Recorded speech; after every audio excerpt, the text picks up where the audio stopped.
अस्सलाम वालेकुम। मेरा नाम शहजाद हुसैन है। उम्मीद करता हूँ कि देखने वाले सब खैर आफियत से होंगे। दोस्तों, आप तमाम अहबाब से आज बात करनी है दुआ के मुतालिक। दुआ जिसे इबादत का मग़ज़ कहा जाता है, दुआ जो एक बंदे और खालिक के दरमियान रब्त कायम करती है। दोस्तों, रमज़ानुल मुबारक का महीना है। इस महीने में खालिक अपने बंदों पर बड़ा ख़ुसूसी करम फरमाता है और हम ये भी देखते हैं कि इस महीने में कसरत से लोग दुआएं मांगते हैं। कुछ वक़्त पहले मेरे जहन में एक सवाल आया कि वो कौन सी वजूहात हैं, वो कौन कौन से अमाल हैं कि जिनकी बाबत हम ये कह सकते हैं कि ये वजह बुनियाद बन गई किस बात की? हमारी दुआएं नहीं कबूल हो रही जनाब। अब कौन कौन सी वजह है कि जो हमारी दुआओं की कबूलियत में रुकावट बन रही है? इस सवाल का जवाब जानने के लिए मैंने कुछ अपने असातिज़ा से बात की, तो मुझे इस सवाल का जो जवाब मिला, मैं उसका लुब्बे लुबाब आप तक पहुंचाने की कोशिश करूँगा।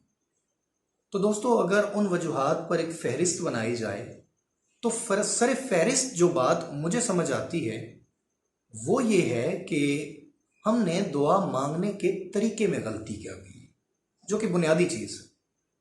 हम दुआ मांगने के तरीके में गलती कर रहे हैं। जैसा मैं अर्ज़ कर रहा हूँ, दुआ मांगने के तरीके में, लेकिन हमारी आदत क्या बन चुकी है कि हम दुआ करते हैं।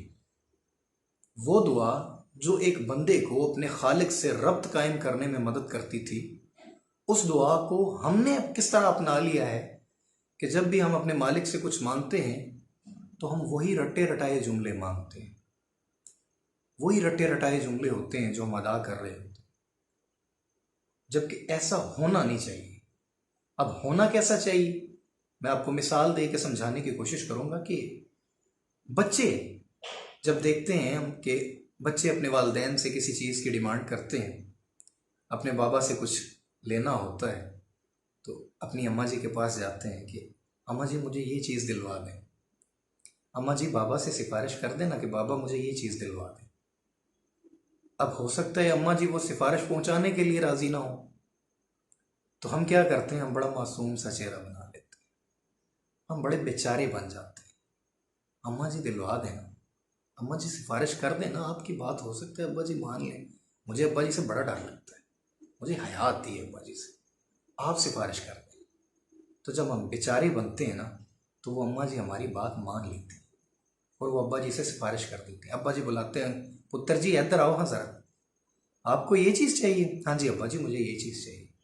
अब जब हम अब्बा जी से गुफ्तगू कर रहे हैं ना, हम बड़े बेचारे बन के बैठे हुए हैं। तो जब अब्बा जी के सामने हम बेचारे बन के बैठते हैं ना, तो वो मासूमियत अब्बा जी को बड़ी अच्छी लगती है। तो जनाब अब्बा जी हमें वो चीज़ दिलवा देते हैं। अब हमने ये देखना है कि जब हम अपने खालिक से गुफ्तगू करते हैं, जब हम अपने खालिक से अर्ज़ गुज़ार होते हैं, तो क्या वो बेचारगी जो हम अपनी अम्मा जी के सामने जो है वो पेश करते हैं, जो बेचारगी हम अपने अब्बा जी के सामने पेश करते हैं, क्या उसी तरह बेचारा बन के, ज़रूरतमंद बन के हम अपने खालिक से भी मांगते हैं? जब हम अपने खालिक से मांगने में वही बेचारगी का इजहार करेंगे ना कि या अल्लाह मैं बड़ा बेचारा हूँ, मेरा कोई और किसी तरह का दर नहीं कि मैं जिस दर पे जाऊँ और मेरी दाद रसी हो, मालिका मेरे पास तो तेरा एक सहारा है, मैं तो बड़ा बेचारा हूँ, तेरे दर के सिवा मैं और जाऊँ तो कहाँ जाऊँ, मालिका मेरी ये अर्ज़ गुज़ार, मेरी ये दुआ कबूल फरमा। जब हम ऐसे अर्ज़ करते हैं ना बेचारा बन के, तो अगर एक माँ को तरस आ सकता है, एक माँ उस बेचारगी पे हमारी दरख्वास्त जो है वो अब्बा जी तक पहुँचा सकती है, तो खालिक़ कायनात तो 70 माँओं से ज़्यादा प्यार करने वाला है, वो हमारी दुआएं क्यों कर कबूल ना फरमाए। तो दोस्तों, बुनियादी बात यही थी कि हम दुआ के तरीके में अपनी तब्दीली लाएं। तो आप तमाम अहबाब से ये गुजारिश होगी कि जब भी आप दुआ मांगने के लिए बैठें तो दुआ मांगें, दुआ करें नहीं।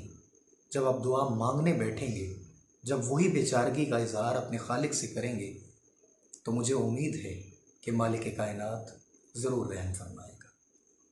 अल्लाह पाक आप सबको अपने हिफ्ज़ व अमान में रखे। अब तमाम अहबाब से इजाज़त चाहूँगा। अस्सलाम वालेकुम।